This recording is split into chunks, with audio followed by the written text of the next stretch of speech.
मैं कहता हूं समाज के साथ नहीं चल सकते हैं तो घर क्यों नहीं जाते? अरे जीना नहीं आता है तो मर क्यों नहीं जाते?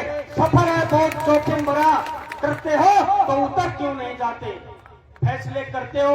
मैं कहता हूं समाज के अगर 5 परमेश्वर भी फैसला समाज के हक में सुना देते हैं और समाज के लिए वो फैसला मान्य है, अगर कोई असली गुजर का पिंड है तो समाज का फैसला मानेगा और समाज का फैसला नहीं मानेगा उसको मैं गुजर का खून नहीं समझता हूं, गुजरी का लाल नहीं समझता हूं।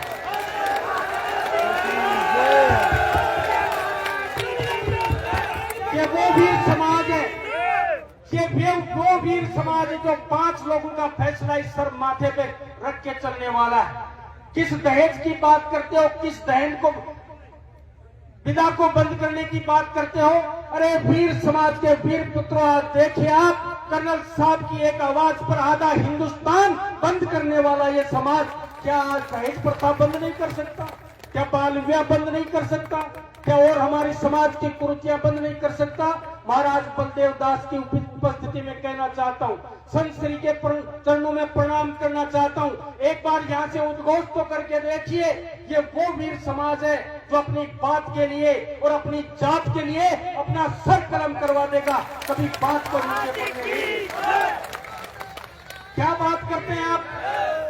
अगर आप यहां से फतवा जारी कीजिए, किसी से विनती मत कीजिए, किसी से आप कुछ ले नहीं रहे हैं, समाज को सही दिशा में जाने का एक पथ प्रदर्शन कर रहे हैं, आप किसी से भीख नहीं मांग रहे हैं। समाज सैकड़ों साल से इन कुरीतियों के अंदर बंधा हुआ है, कुरीतियों के अंदर बंधा हुआ है। मुझे एक बात बता दीजिए, कोई भी बुजुर्ग खड़ा होके, कोई भी युवा खड़ा होके, किसी बुजुर्ग ने अपने पोते का दशोटन किया हो और दशोटन की वजह से वो थानादार बन गया, किसी ने अपनी 5 गांव की या 25 गांव की मेल की हो और वो छोरा थानादार बन गया हो, क्यों? किस दिशा में हम लोग जा रहे हैं? हम लोग अगर शिक्षा की दिशा में जाएंगे तो मेरे पूर्व वक्ताओं ने बता दिया है, उस बात को दोहराना नहीं चाहूंगा। मैं निवेदन करना चाहता हूं, खेतड़ी की धरती से आते हैं और कुछ साफ सुथरा बोलने की आदत है, इसलिए कई बार हम अटक भी जाते हैं और बुराई के शिकार भी बन जाते हैं। साफ कहोगे, निश्चित रूप से एक बात बुरी लगेगी, लेकिन उसके बाद वो बात कालांतर में जाके, कालखंड में जाके वो सत्य साबित हो जाती है।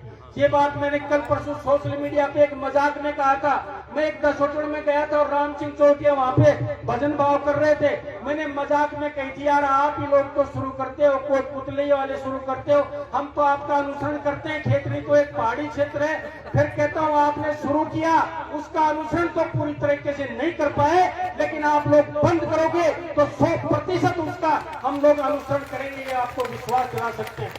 मैं नौजवानों से कहना चाहता हूं, इतने बड़े मंच पर बहुत कम अवसर मिलता है, बहुत कम अवसर मिलता है समाज को सही दिशा देने का, और बहुत कम अवसर मिलता है समाज में अच्छी बात करने का।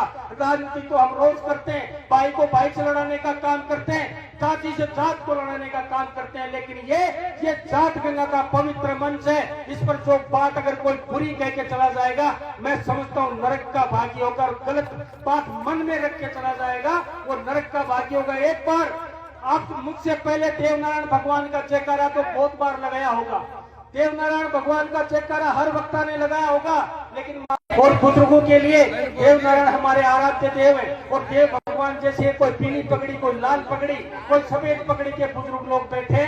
मैं आग्रह करता हूँ, ये वक्त आया है, कोटपुतली की धरती को सरे जाना है और हमारे लोगों को लाभ मिलना है। जो पैसे में हम लोग विनाश कर सकते हैं, उससे समाज का विकास भी कर सकते हैं। सिर्फ सोच का फर्क है, सिर्फ सोच का फर्क है और कोई फर्क नहीं है। आज तक का समाज, कौन से समाज कहां पहुंच गए। मैं तो ये कहता हूं, मैं 11 नियम पढ़ रहा हूं, उन पे नहीं जाऊंगा, क्योंकि ये कमेटी का काम है, निर्णय सुनाना उनका काम है और अब हम लोगों का उसकी पालना करना काम है। मैं तो ये बंद कर दो, आप चांदी का सिक्का शुरू कर दो, एक चांदी का सिक्का देंगे, चाहे कोई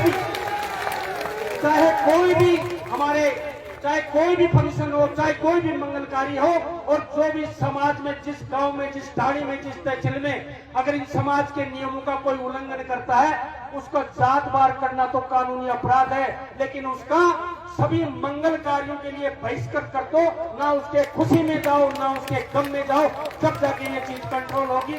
उन्हें इतने बड़े मंच पर इतनी शानदार और जानदार जो कार्यक्रम आपने किया, जो हमारी आशा के अनुरूप आज बहुत बड़ी सफल मीटिंग यहाँ पे हुई है। निश्चित रूप से पड़ियाणा गांव और आसपास के गांव बहुत बहुत साधुवाद के पात्र और धन्यवाद के पात्र। आज ये धरती भी पवित्र हो गई है। इतनी जात गंगा के बुजुर्ग और नौजवानों के पैर पड़े हैं। मैं नौजवानों से एक बात अंत में कहकर अपनी बात समाप्त करूंगा। युवा साथियों, आपकी दशा और दिशा बिगड़ चुकी है और उसको सुधारने के लिए हम लोग जैसे नेताओं का काम नहीं है, आप सब लोगों का मिलके काम है। आज हमारी 3-4 तहसीलें हैं, सब अदर समाज ये कहते हैं गुर्जर समाज के लड़के हमारी बदमाशियां करते हैं, अपराधी प्रवृत्ति है। मैं कहता हूं ये वो वीर समाज है जब हिंदुस्तान की धरती पर जब मुगलों का आक्रमण हुआ और अंग्रेजों का खौफ था, जब ये वीर समाज तलवार लेके खड़ा हुआ था और अन्याय के खिलाफ लड़ा था। आज खुद अन्यायी बन के हम लोगों को जो आप लोग दंश दे रहे हो, समाज का जो नाम खराब कर रहे हो, उसके लिए आप लोगों को कहता हूं समाज की मुख्य धारा में चलिए, समाज के साथ चलिए। समाज का नाम बड़ा नहीं कर सकते तो समाज का नाम बुरा करने का आपको कोई अधिकार नहीं है। मैं निवेदन करना चाहता हूं, युवा पीढ़ी अगर सुधर गई तो गांव सुधर गया, युवा पीढ़ी अगर सुधर गई तो परिवार सुधर गया। और कोई मंत्र नहीं है, कोई जादू नहीं है, कोई व्यक्ति धरती पे ऐसा पैदा नहीं हुआ जिसके भाषण से कोई समाज समस्या सुधर जाए। मैं कहता हूं सबको सुधरना होगा। अगर व्यक्तिगत मैं सुधर गया तो मेरा घर सुधर गया, पूरी तहसील सुधर गया। माफ नहीं करेगी आपको आने वाली पीढ़ियां। इतनी बड़ी पंचायत जुड़ी थी और उसमें भी बुजुर्गों ने क्या कर लिया। हजारों की संख्या में आप लोग बैठे हो, अगर ये फैसला भी मान्य नहीं होगा तो आगे आपको मौका नहीं मिलने वाला। इस मौके को छोड़ना नहीं है। पुनः इस 2 मिनट 4 मिनट के उद्बोधन में अगर मुझसे व्यक्तिगत इंजीनियर धर्मपाल से कोई भी गलत शब्द निकल गया हो तो मैं जात गंगा से क्षमा प्रार्थी हूँ। इन्हीं शब्दों के साथ अपना कथन समाप्त करते हुए अपनी वाणी को विराम देता हूँ। सबको राम राम, बहुत बहुत धन्यवाद।